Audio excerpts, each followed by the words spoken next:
उत्तर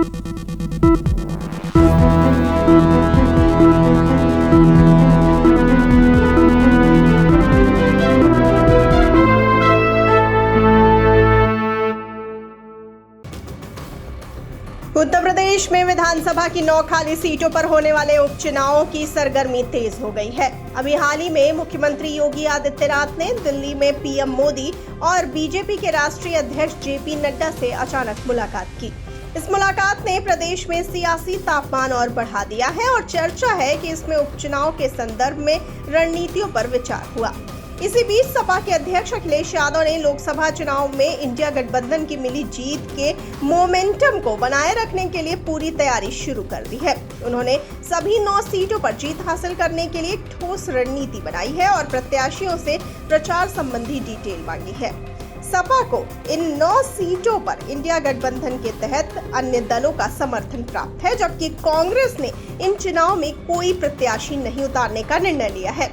इसके चलते अखिलेश यादव अब प्रचार के लिए तैयारियों में जुट गए हैं। चुनाव वाली सीटों के जिला अध्यक्षों से पूछा गया है कि वे कब अखिलेश यादव की सभा चाहते हैं ताकि प्रचार को और प्रभावी बनाया जा सके। सभी प्रत्याशियों को सोमवार तक इस संबंध में जानकारी देने का निर्देश दिया गया है। उपचुनाव के लिए कुल 90 उम्मीदवार मैदान में हैं। हालांकि अभी हाल ही में 5 प्रत्याशियों ने अपना नामांकन वापस ले लिया है। आपको बता दें कि इनमें कुंदर की सीट पर 2 निर्दलीय जयवीर सिंह और ब्रिजानंद, मीरापुर से शाह मोहम्मद राणा निर्दलीय, सीसामऊ से मोहम्मद आफ्ताब शरीफ राष्ट्रवादी जनतांत्रिक पार्टी और कटेहरी से कृष्णावती राष्ट्रीय भागीदारी पार्टी शामिल है।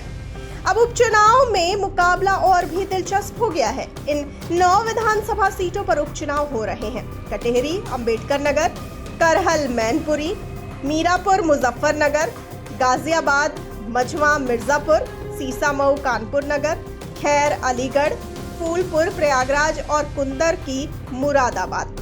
इनमें से अधिकांश सीटें अपने विधायकों के सांसद चुने जाने के कारण खाली हुई है, जबकि सीसामऊ सीट पर सपा विधायक इरफान सोलंकी की अयोग्यता के कारण चुनाव हो रहा है।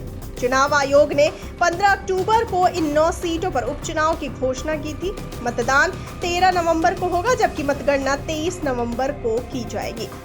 आपको बता दें कि महत्वपूर्ण यह है कि एक सीट मिल्कीपुर अयोध्या को अदालत में चल रहे मामले के कारण छोड़ दिया गया है।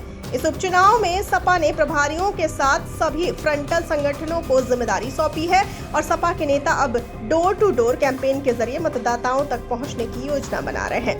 दिग्गज नेताओं की सभाएं भी आयोजित की जा रही हैं ताकि चुनावी माहौल को मजबूती दी जा सके। उत्तर प्रदेश में उपचुनावों की यह राजनीतिक हलचल न केवल प्रदेश के राजनीतिक परिदृश्य को प्रभावित कर सकती है, बल्कि यह आगामी लोकसभा चुनाव के लिए भी एक महत्वपूर्ण संकेत साबित हो सकती है। सभी राजनीतिक दलों ने अपनी रणनीतियों को तैयार करना शुरू कर दिया है और अब देखने वाली बात यह होगी कि इन चुनाव में कौन सा दल बाजी मारता है।